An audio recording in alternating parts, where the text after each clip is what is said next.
नमस्कार दोस्तों, आज हम बात करेंगे अष्टावक्र गीता के बारे में जो आत्म साक्षात्कार और मोक्ष का मार्ग दिखाती है। अष्टावक्र गीता एक प्राचीन हिंदू ग्रंथ है जो अष्टावक्र जी और जनक जी के बीच संवाद के रूप में प्रस्तुत है। इसको हमारे हिंदू धर्म में वेद ग्रंथों में अद्वित स्थान प्राप्त है। यह एक वैदिक ग्रंथ है जिसमें हम आत्म साक्षात्कार जानेंगे। अष्टावक्र गीता ऋषि महर्षि की सराहना की है। हम सभी को इससे सीखना चाहिए। एक बार की बात है, मिथिला राजा जनक की सभा में विद्वान आत्मज्ञान पर शास्त्रार्थ कर रहे थे। तभी उस सभा में युवा अष्टावक्र जी पहुँचे। वहाँ सबने उनके टेढ़े शरीर का मजाक उड़ाया। तो ये सब सुनकर के अष्टवक्र महामुनि ज्ञानी शरीर से भले टेढ़े थे लेकिन आत्मज्ञान वो अपने थे। यह सब व्यंग सुनकर अष्टावक्र ने कहा, मैंने सोचा यहाँ विद्वानों की सभा है पर यह तो चमड़ी के पारखी हैं। ज्ञानी शरीर को नहीं आत्मा को देखता है। उनकी यह बात सुनकर राजा जनक उनसे बहुत प्रभावित हुए और उनको अपना गुरु माना। फिर उनके बीच जो संवाद हुआ वही अष्टावक्र गीता है। अष्टावक्र शरीर से तो 8 जगह से टेढ़े थे पर आत्मज्ञान में सबसे महान वैदिक ऋषियों में से एक थे। अष्टावक्र गीता का महत्व। अष्टावक्र गीता आत्मज्ञान की प्राप्ति में मदद करती है। यह ग्रंथ मोक्ष की प्राप्ति के लिए मार्गदर्शन करता है। अष्टावक्र गीता आध्यात्मिक विकास में मदद करती है। अष्टावक्र गीता के मुख्य बिंदु आत्म साक्षात्कार, अपने असली स्वरूप को जानना। लोग यहाँ कर्ता की भावना मान लेते हैं, मैं करता हूँ, मैं भोगता हूँ, लेकिन आप इन सब से उलट, आप एक चैतन्य विशुद्ध आत्मस्वरूप हो। आप जन्म के पहले भी थे, आप मरने के बाद भी रहोगे। आप यहाँ पे केवल साक्षी भाव से अपना जीवन व्यतीत करें। मैं ना तो आप शरीर हैं, ना तो आप मैं में स्थित हैं, न तो आप करता है, ना तो आप भोगता है। सुख दुख केवल मस्तिष्क प्रतिक्रिया मात्र हैं। वो आप नहीं हो सकते, आप नहीं हैं, आप केवल साक्षी हैं। आप अपने विचारों से मुक्त हो जाइए।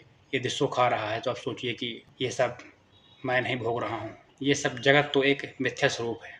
चबक्र जी कहते हैं, यदि हम सो रहे हैं तो वही स्वप्न हमको सच प्रतीत होता है, लेकिन यदि हम जग गए, हमारी नींद खुलते ही वह स्वप्न खो सा जाता है। वैसे ही ये संसार है। जो व्यक्ति 5 ज्ञानेंद्रियां विषय वासना में लिप्त रहता है वह जन्म चक्र रूपी संसार में मृत्यु को प्राप्त हो जाता है। वह यह कभी नहीं जान पाता कि वह यहाँ क्यों आया था, हम यहाँ क्यों आए हैं, क्या उद्देश्य था हमारा, क्या हम भोग विलास वासना इसी के लिए जीवन मिला है, मानव देह मिली है, क्या ये सत्य तो नहीं। लेकिन यदि असत्य को बार बोला जाए तो वह सत्य की भांति प्रतीत होने लगता है, जैसा कि हम सब लोगों से, हम इंसानों के साथ हो रहा है। आत्म साक्षात्कार, अपने असली स्वरूप को जानना, मोक्ष, जन्म और मृत्यु के चक्र से मुक्ति, आध्यात्मिक ज्ञान, आत्मज्ञान और परमात्मा के बारे में ज्ञान, निर्विकल्प समाधि, मन की स्थिरता और शांति। जब हम सच्ची भाव से जीवन जिएंगे, ना तो मैं करता हूँ, ना तो मैं भोगता हूँ, तो हमको ना अहंकार रहेगा, ना हम सुख प्रभावित करेंगे, ना दुख प्रभावित करेगा। हम मन की असली शांति, असली आनंद में अपना जीवन व्यतीत करते चले जाएंगे। अष्टावक्र गीता के प्रमुख श्लोकों में से अहम निर्विकल्पो निराकारो, मैं निर्विकल्प और निराकार हूँ। मतलब हमारा, अष्टावक्र जी कहते हैं कि हमारा कोई भी आकार नहीं है। यदि मैं अपने शरीर से टेढ़ा हूँ तो ये मेरी आत्मा का आकार नहीं तो नहीं। यदि मैं शरीर मेरा सुंदर है तो ये मेरी आत्मा का आकार तो नहीं। मेरी आत्मा तो सदा अनित्य अजन्मा है। शरीर तो आज है, कल नहीं रहेगा, लेकिन आत्मा तो कल भी थी, आज भी है, आगे भी रहेगी। तो हम शरीर को आत्मा कैसे मान सकते हैं? शरीर तो बहुत अस्तित्वहीन है। आत्मा तो स्वयं परमात्मा है, परमात्मा तत्व है। सर्वम वस्तु जगत स्वप्नम, यह जगत एक स्वप्न के समान है, जैसा अभी मैंने पीछे बताया। अष्टावक्र जी कहते हैं, जैसे ही आप जाग जाओगे, आप अपने आत्म साक्षात्कार को प्राप्त हो जाओगे, तो यह जगत आपको मिथ्या स्वरूप, सब क्षण भंगुर है, सारी चीज़ें परिवर्तनशील हैं, सब बदल रहा है। 1 साल पहले आपकी जो इच्छाएं थी, मन में कामनाएं थी, वो अब शायद दब गई होंगी या फिर बहुत ज़्यादा हो गई होंगी। आखिर कोई भी चीज़ स्थायी तो नहीं रहती कभी, या तो बढ़ती है या घटती है या खत्म हो जाती है। ऐसी ही हमारी इच्छाएं होती हैं, ऐसे ही हमारा संसार है। आज से 5 साल बाद जो हम आज चाह रहे हैं, हो सकता है वो 5 साल बाद हमारे लिए बहुत छोटा साबित हो जाए। मिल जाएगा तो छोटा हो जाएगा, ना मिलेगा तो भी छोटा हो जाएगा। लेकिन चीज़ें, सोच, मन हमारा एक समान कभी नहीं रहेगा। ये सब मिथ्या वस्तु है। यहाँ हर चीज़ क्षण भंगुर है। जैसे यहाँ के सुख, ऐसा प्रतीत तो होता है कि सुख है, लेकिन असल में वो सुख नहीं, वो आपको गंभीर रोगों से ग्रसित कर रहे होते हैं।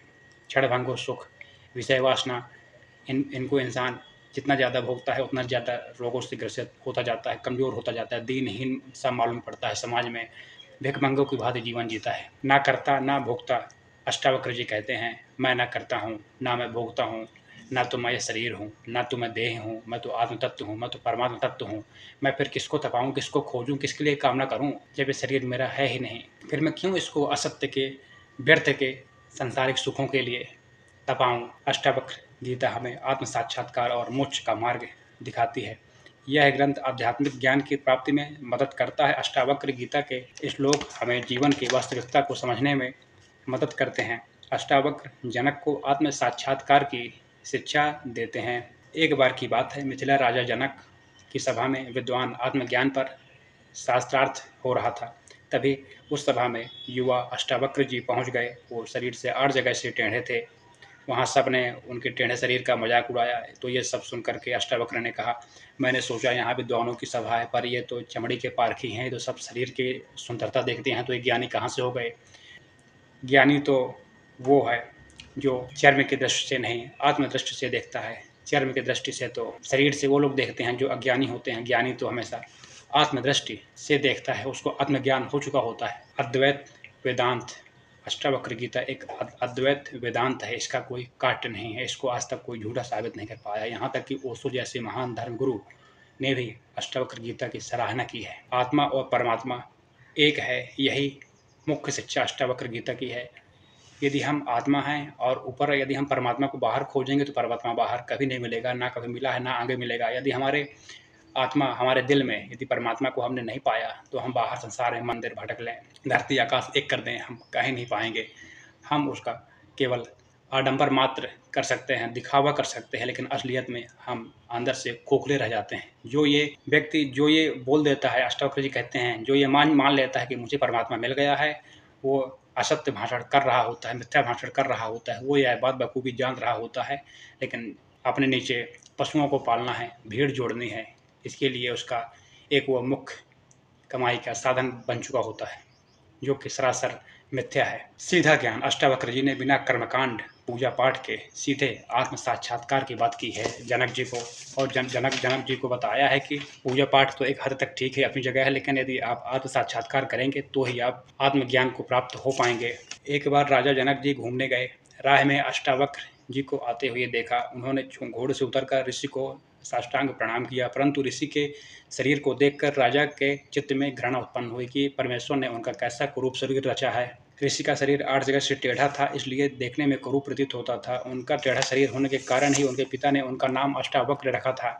वे आत्मज्ञान में निपुण थे और योग विद्या में भी बड़े चतुर थे। उन्होंने अपनी विद्या के बल से राजा के चित्त की घृणा को जान लिया और उन्होंने उस राजा को उत्तम अधिकारी जानकर कहा, हे राजन, जैसे मंदिर के टेढ़ा होने से आकाश टेढ़ा नहीं हो जाता और मंदिर के गोल किंबा लंबा होने से आकाश गोल किंबा लंबा नहीं होता, क्योंकि आकाश का मंदिर के साथ कोई भी संबंध नहीं है, ठीक वैसे ही आत्मा अनित्य और अजन्मा है, जबकि शरीर नित्य और नाशवान है। शरीर तो आपका आज है, कल नहीं रहेगा।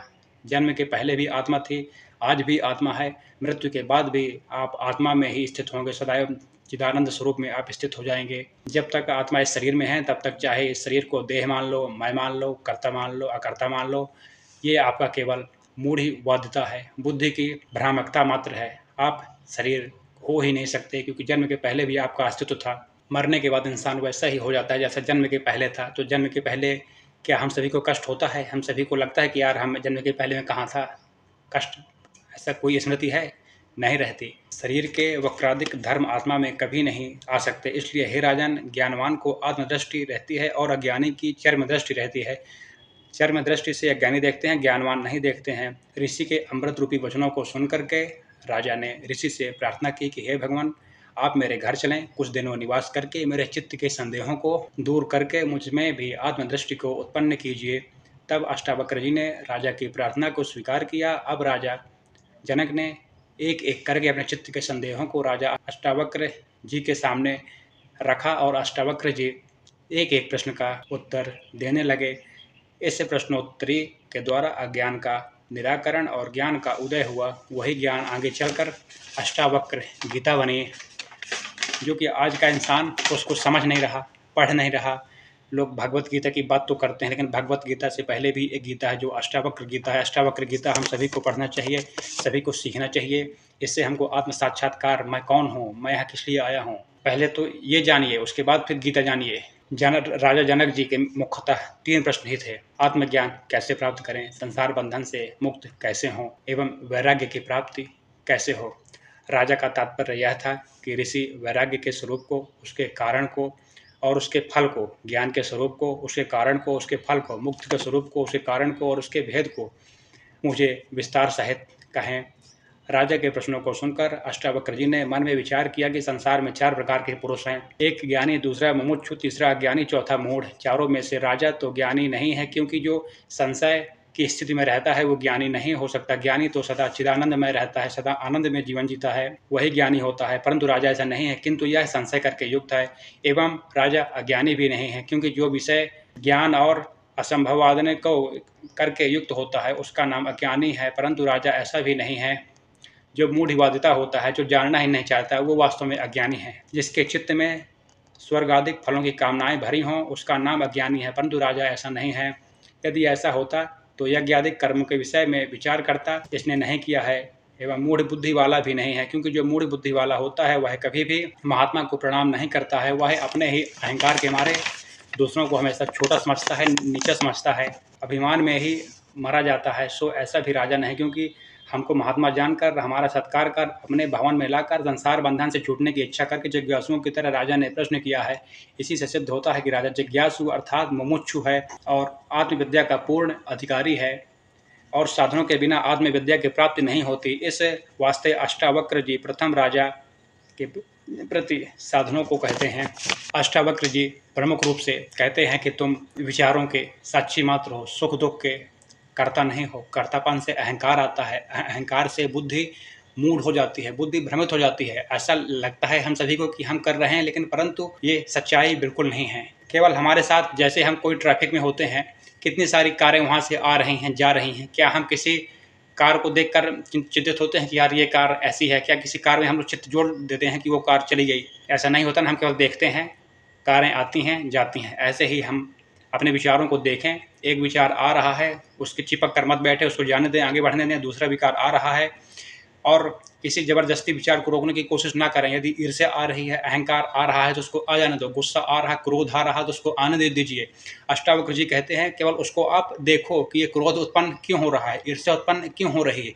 जैसे ही आप देखोगे वैसे ही आप साक्षी भाव में पहुँच जाओगे। जब आप साक्षी भाव में पहुँच जाओगे तब आपका जीवन बदलना वहीं से शुरू हो जाएगा। यह प्रयासरत, अभ्यासरत परिणाम है जो आगे चल करके आएगा। यह है, और हमको होश में जीवन जीना सिखाते हैं अष्टावक्र जी। कहते हैं कि बेहोशी में तो सारा जीवन काट ही लिए हैं, अब होश में भी कुछ क्षण जिंदगी के जी लो। जो होश में जिएगा वही आत्मज्ञान को प्राप्त होगा। बेहोशी के 4 कदम, होश का 1 कदम बराबर है। बेहोशी में इंसान घंटों काम करता है, थक जाता है। यदि होश में इंसान वही काम करेगा तो वही काम में समय भी बचेगा, प्लस हमारा शरीर भी नहीं थकेगा, मन भी नहीं थकेगा। क्योंकि मन को ध्यान से लगाना किसी काम में सबसे बड़ी बात है, ध्यान। अष्टावक्र जी कहते हैं यदि आपके किसी काम में ध्यान लग गया है, जितना लगन ध्यान से काम हो जाएगा, उस काम में आप उतने ही परिपक्व आगे बनते जाएंगे। ठीक है साथियों, आज हम अष्टावक्र का भाग 1 लेकर आए हैं। प्रथम पार्ट है, ये पहला पार्ट है। दूसरा पार्ट और फिर तीसरा पार्ट लाएंगे। ये 3 से 4 पार्ट में आएगी अष्टावक्र गीता। 20 अध्याय की गीता है, जिसको हम समझ जाएंगे तो हमारा मानव कल्याण, जीवन कल्याण हो जाएगा तथा हमें आत्म सुख की अनुभूति होगी, आत्मज्ञान प्राप्त होगा। भगवान कृपा करें हम सभी पर। मिलता हूं दोस्तों अगले वीडियो में, तब तक के लिए शुक्रिया। Thanks for watching.